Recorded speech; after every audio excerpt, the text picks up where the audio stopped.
Uh-oh. Time to make some more potting soil. Hey y'all, I'm Krystal. Welcome back to my Texas garden. Today I'm going to show y'all how I reuse and repurpose last year's potting soil. Now if you're new around here, welcome. And if you're all about gardening naturally, well, go ahead and hit that subscribe button. And don't forget to smash the bell icon so you're notified every time I post a new video. And if you enjoy this video, please hit that like button. So a question I see a lot: what do I do with old potting soil? And I know a lot of people actually do throw it out year to year. And honestly, to me, that seems like a huge waste of money and resources. For someone like me who loves having potted plants all around the front porch, it's really not feasible to dump out all of that soil every single year and start over, especially when I add new pots year after year after year. I find it much more affordable if I take my old potting soil, I buy some bulk material in bags, I add that material to my old potting soil, revitalizing my old potting soil, which creates more potting soil on hand to put in new pots. Now, I personally reuse all of my potting soil unless I had an issue with like a virus or a fungus or something like that. Any issues like that, I go ahead and toss the soil into our burn pit. I don't throw it out into the woods. I don't put it in a compost pile. I don't stick it in the chicken coop. I totally get rid of it. Now, there's a couple of different ways you can reuse your old potting soil. One would be to take it out to the garden, which I have done. And another way to use potting soil is to actually add maybe some compost or some manure and just kind of revitalize it a little bit. Now, me personally, I like to recycle my old potting soil into new potting soil. I find that after each growing season, the soil in my pots are really depleted, unlike the soil in my garden.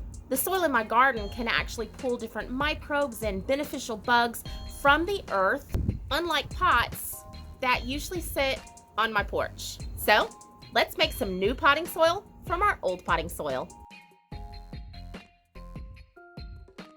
Okay, so the first thing we're going to do is we're going to start with our old potting soil, and we need to break it up. And for this, I'm going to use my garden weasel.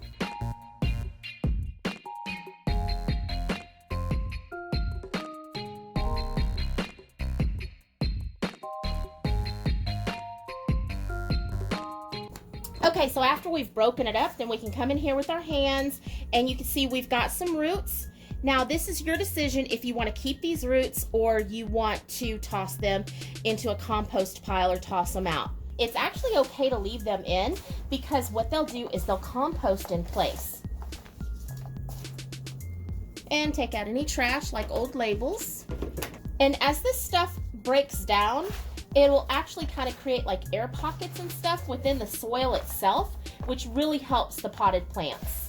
After you've gone through it, and you've taken out all the big pieces that you're going to take out, any trash, old labels, anything like that, now you can start mixing in the other ingredients. And now this is the bucket that I do keep all of my potting soil in, and you can see we're empty. And now we're going to start by adding in 3 parts of our old potting soil.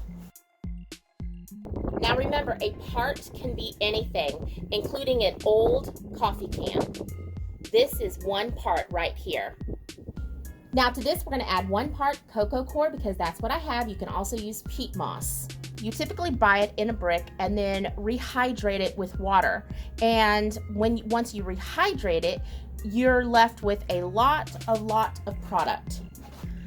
And this is what it looks like. Nice and light. Now, the one thing that I really like about cocoa coir is that it is a recycled product. It is a product of the coconut industry. It's like the trash. And it's used in our potting soil mix to help keep the soil hydrated and keep that soil aerated. And again, just like anything that breaks down within the soil, as it breaks down, it's going to leave little tiny air pockets, which are perfect for the roots. Our next ingredient is compost. You can use stuff that you make at home, or you can use stuff that you buy bulk at a soil yard, or you can buy a bagged compost. Compost is going to add some nutrients. let me back up by saying the cocoa coir does have potassium and some other minerals, but the compost is going to add in more nutrients. Next, we're going to add in an aged manure. Now we're going to add in 1 part of perlite. The perlite is just really to aerate and make that soil a lot lighter. It's also half a part of the perlite, and now I'm going in with half a part of vermiculite. Now the vermiculite is going to help retain moisture in the soil. Now at this point, you could actually add in some slow release fertilizers, or maybe even some fish bone meal, maybe some blood meal. You know, you can add any of the fertilizers you want, but I'm going to keep this recipe simple.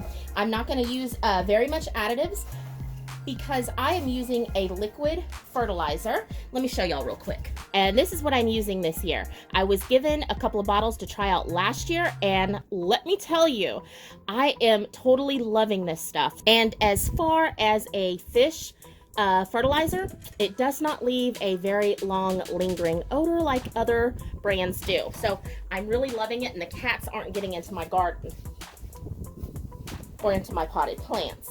All right, it's time to go in with our hands.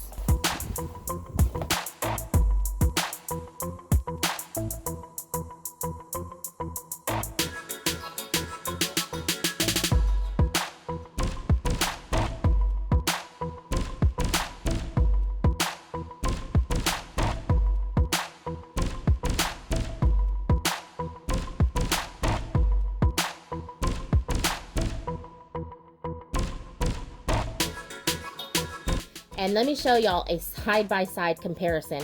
This is last year's over here, and this is what we just mixed up. Look at the difference. Now the last thing that I'm gonna do, and you don't have to do this, but since I'm gonna be using this right away, I'm gonna go ahead and pre-hydrate my soil a little bit. That's just 1 gallon of water. I'm gonna come back in with my hands and mix it back up.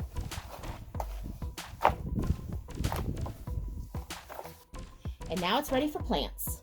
I said that I was having really great results with the fertilizer, the liquid fertilizer, so let me show you. These are the mints.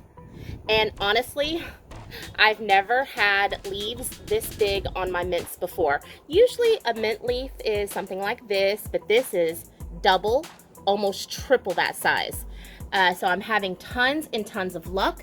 That is sweet mint right there, in case you're wondering. And here is my peppermint. And it's just growing nice and tall, again, with nice, big, beautiful leaves. Yeah, it's working really, really good. And that's it. We're done. It was really that simple. Now, this was just a really basic potting soil mix. You can really get really detailed with the different nutrients and fertilizers that you can add in. Of course, you know, I chose not to do that this time. Also, you can customize your potting soil depending on what you're growing. For example, if you're growing succulents or a cactus or even aloe vera, you could customize it to where you don't have any of the vermiculite in here. That's going to retain moisture, because those type of plants don't like a ton of moisture. And by customizing it, you can just give them the environment that they're absolutely going to love and thrive in. And when you buy the bulk items like the vermiculite, the perlite, the cocoa coir, things like that, they really do go a very, very long way. I've been making quite a bit of potting soil and seed starting mix, and both my vermiculite and perlite bags are not even half empty yet. So it really is a great investment to buy these bulk items and create your own. I hope that this video has inspired you to reuse your old potting soil mix. Now I've got a bunch of seeds and seedlings to get potted up, so I better get busy. To see more great gardening videos just like this one, go ahead and click right here and I'll meet y'all over there.